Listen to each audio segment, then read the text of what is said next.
This lecture is the first part of Chapter 4, but you're going to find that a lot of the material actually flows between these different chapters in this unit.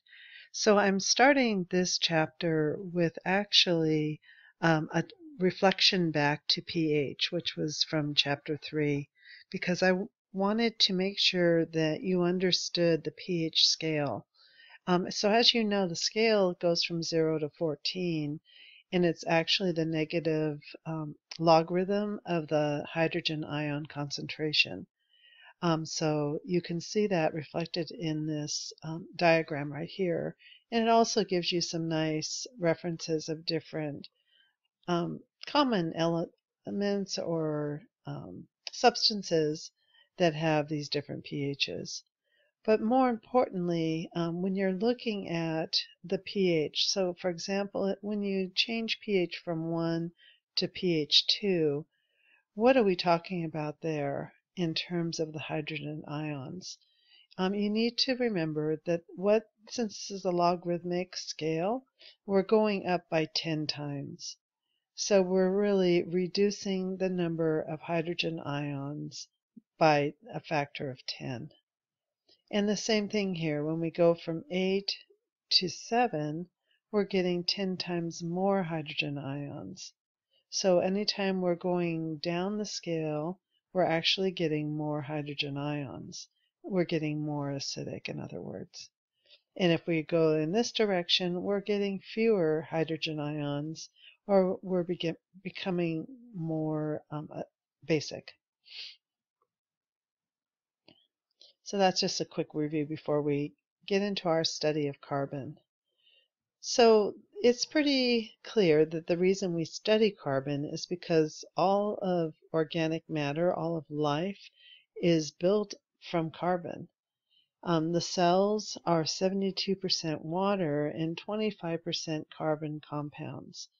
So we spent time on Chapter 3 studying water, and now we're going to look at how different biomolecules are going to be composed of carbon in the next two chapters. So all of our compounds like carbohydrates, lipids, proteins, nucleic acids, all have a foundation in carbon. And then we have the other smaller trace elements like sodium, chlorine, potassium. So this is the most abundant element in living organisms. And the study of carbon is actually organic chemistry. It's actually the study of carbon compounds. And the reason carbon is found in every organic compound or biomolecule is because carbon is such a versatile building block.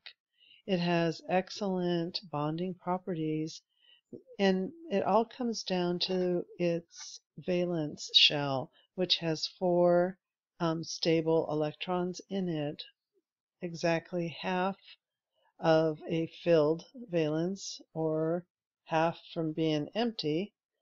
So its electron shell is just ready to have nice shared covalent bonds to fill up its valence shell to 8 from its nice set of 4. And because we have this nice even number of 4, it also has a great property in being structurally able to spread out its bonds in a very neat geometric shape. So carbon is really unparalleled in its ability to form large, complex, and varied molecules. And it wouldn't be the same if it only could form 1 or 2 bonds. Its ability to form 4 bonds is what makes it so unique.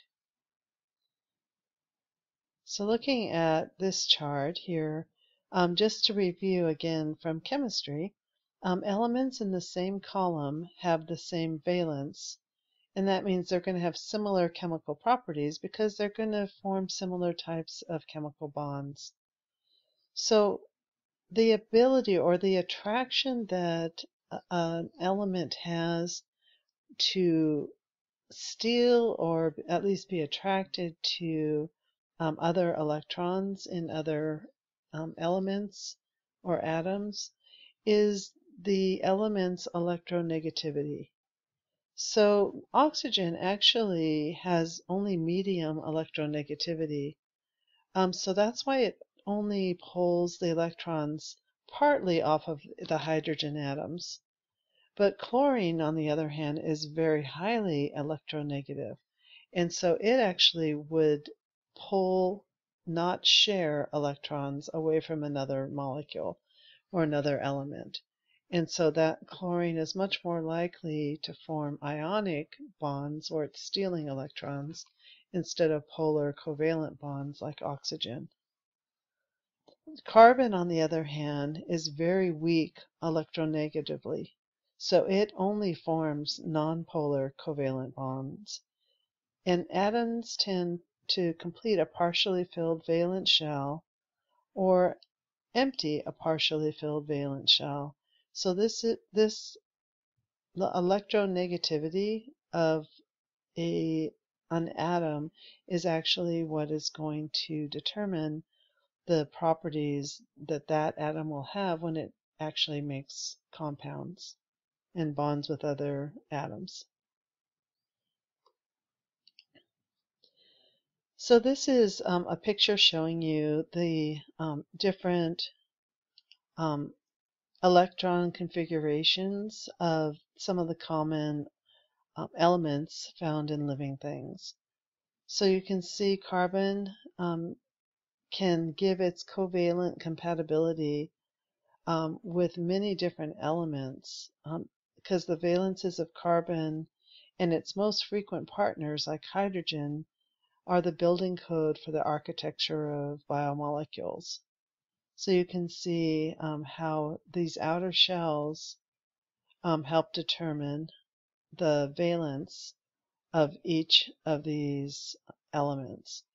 So you can see oxygen has 6 electrons in its outer shell, so it has a valence of 2, which means it has room to make 2 more bonds or add 2 more electrons to that shell.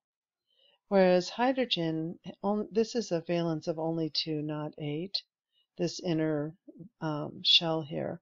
So it can only has a valence of 1. It can only make 1 bond. Nitrogen has a valence of 3 because, again, 1, 2, 3, 4, 5 electrons in its outer shell, so it has 3 empty spaces.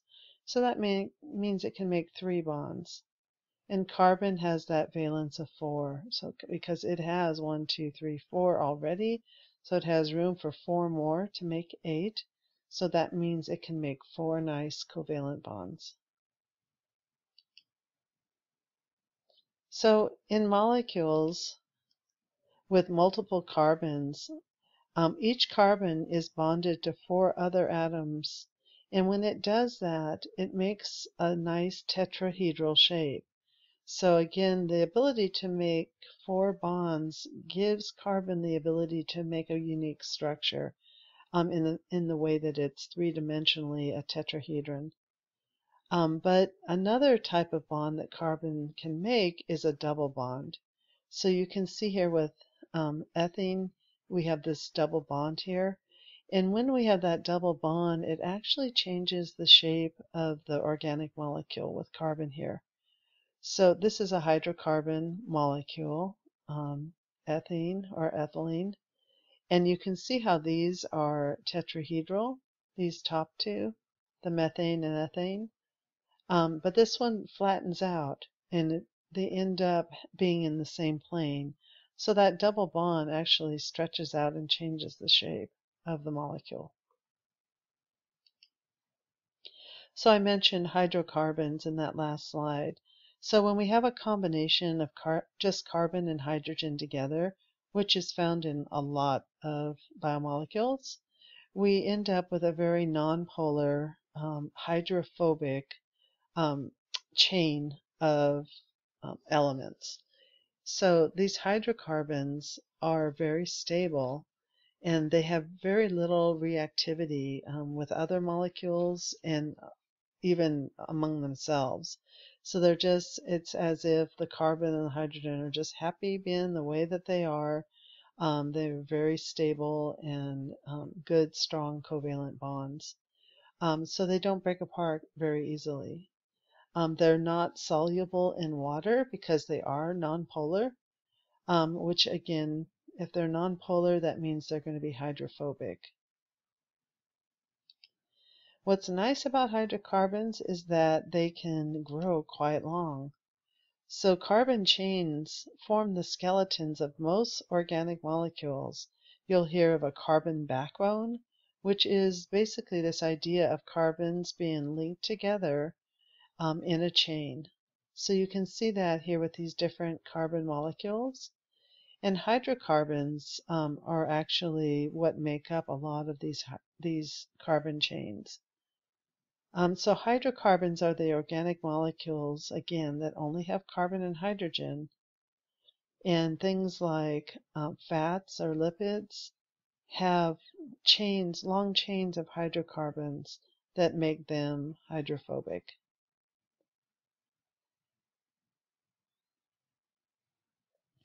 If you notice some of these things here, if you're familiar with propane or butane, benzene, different types of butenes, these are very flammable elements. And these molecules are very flammable because of this hydrocarbon chain and these long chains. And the reason is that these good, stable, covalent bonds actually store a lot of energy. They can release a large amount of energy. So that's an important characteristic for life as well in terms of these types of organic molecules. I'm going to show you here this quick animation on carbon skeletons.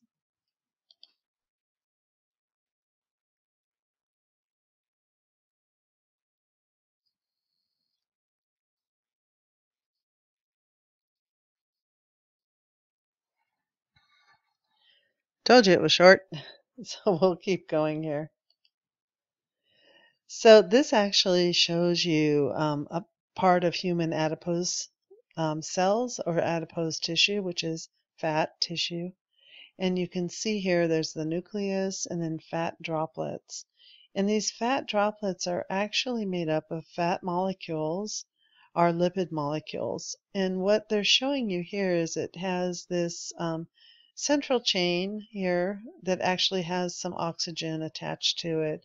But all of these dark gray and light gray atoms here are carbons and hydrogens. So a fat molecule is made of these hydrocarbon chains.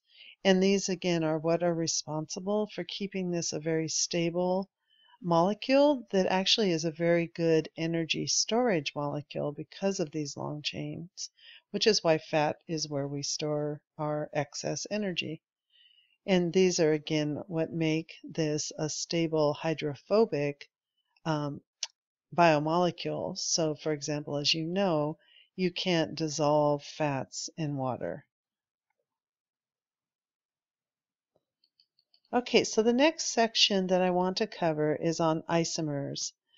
So these are really important. Isomers are molecules that have the same molecular formula, but they end up with different structures or shapes. And because they have different structures or shapes, they end up with different chemical properties and different biologic functions. So you need to know the basic three most common types of isomers. You can see here we've got each of these molecules is made of 6 carbons, but they're very different. So they're all C6 and they have 14 hydrogens, each of them the same. So they have the same chemical formula, but they have incredibly different structures. And these three elements or these three molecules are actually quite different in how they behave chemically. So, for example, this one on the bottom here is actually, it got cut off, but it's 3-methylpentane, and it's a colorless liquid with the odor of gasoline. It's less dense than water. It's not soluble in water, which is not surprising when you look at it as a hydrocarbon there. And it floats on water. As opposed to, let's see, what's another one we have here? Let's see. Oh, we're running out of time. So I'll continue this on